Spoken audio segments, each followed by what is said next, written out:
Assalamualaikum warahmatullahi wabarakatuh. Halo semuanya, perkenalkan nama saya Ikhwan Nur Khalil.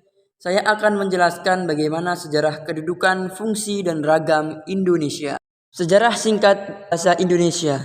Bahasa Indonesia berasal dari bahasa Melayu, termasuk ke dalam rumpun bahasa Austronesia yang telah digunakan sebagai lingua franca di Nusantara sejak abad-abad awal penanggalan modern. Bentuk bahasa sehari-hari ini sering dinamai dengan istilah Melayu pasar. Bentuk bahasa ini lebih sulit karena penggunaannya sangat halus, penuh sindiran, dan tidak seekspresif bahasa Melayu pasar.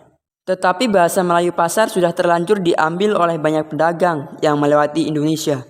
Bahasa Indonesia dengan perlahan-lahan tetap pasti berkembang dan tumbuh terus. Mengikuti pertumbuhan bahasa Indonesia, terdapat faktor-faktor historis hingga sekarang.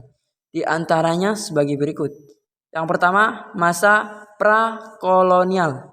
Walaupun bukti-bukti tertulis masih kurang, dapat dipastikan bahasa yang dipakai oleh Kerajaan Sriwijaya pada abad ke-7 adalah bahasa Melayu. Perkembangan dan pertumbuhan bahasa Melayu tampak lebih jelas dari berbagai peninggalan-peninggalan bersejarah. Misalnya, tulisan yang terdapat pada batu nisan di Minyetujoh, Aceh pada tahun 1380 Masehi.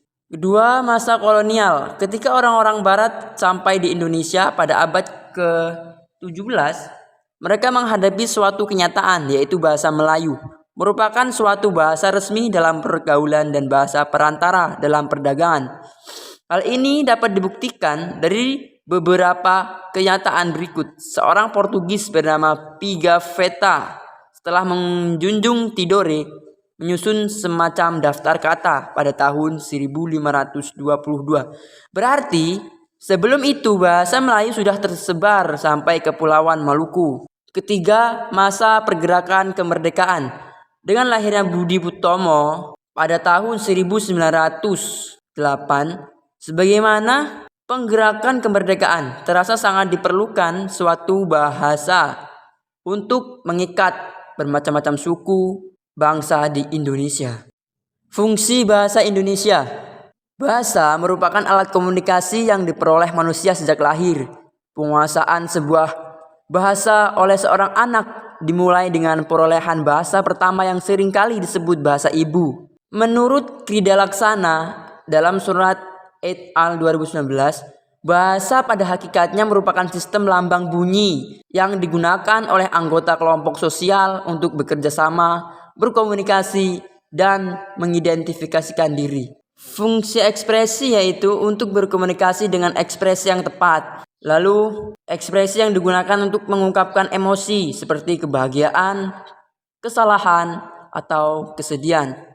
Lanjut, ekspresi sosial untuk menjaga hubungan sosial, misalnya berterima kasih, ucapan selamat, ataupun permintaan maaf.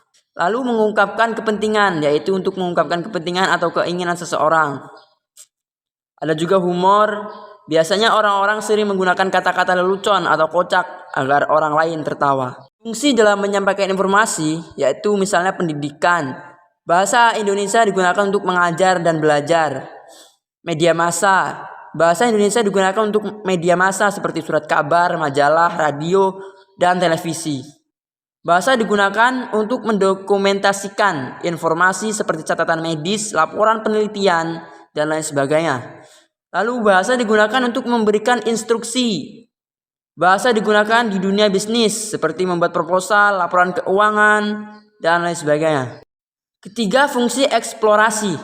Penjelajahan pengetahuan, yaitu bahasa Indonesia digunakan untuk mengeksplorasi dan memperdalam pemahaman tentang berbagai topik dari ilmu pengetahuan dan teknologi hingga seni dan budaya. Ini melibatkan membaca, belajar, dan berdiskusi. 4. Fungsi persuasi.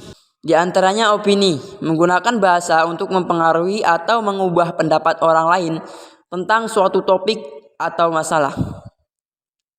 Lalu pemasaran, mempersuasi konsumen untuk membeli produk atau layanan dengan menggunakan kata-kata yang meyakinkan. Politik, dalam kampanye politik bahasa digunakan untuk meyakinkan pemilih untuk mendukung seseorang, kandidat, ataupun partai politik. Kelima, fungsi entertainment. Di antaranya seni pertunjukan. Bahasa digunakan dalam teater musik, tari, dan seni pertunjukan lainnya untuk menciptakan pengalaman hiburan yang memikat penonton. Lalu, film dan televisi. Bahasa digunakan dalam skenario, naskah, dan dialog dalam film dan program televisi untuk menyajikan cerita yang menghibur. Lalu, radio podcast. Bahasa digunakan untuk menghibur pendengar dengan percakapan musik dan konten yang beragam. Ada juga konten visual seperti kartun, lukisan, dan karya seni lainnya. Fungsi entertainment juga digunakan dalam event khusus seperti konser, festival, pameran seni, dan pertunjukan live. Next, ragam budaya Indonesia. Indonesia adalah negara yang kaya akan ragam budaya. Budaya Indonesia terdiri dari berbagai unsur seperti bahasa, agama, seni, makanan, atau kuliner, dan pakaian, serta tradisi. Terima kasih atas segala perhatian. Mohon maaf atas segala kekurangan. Wassalamualaikum warahmatullahi wabarakatuh.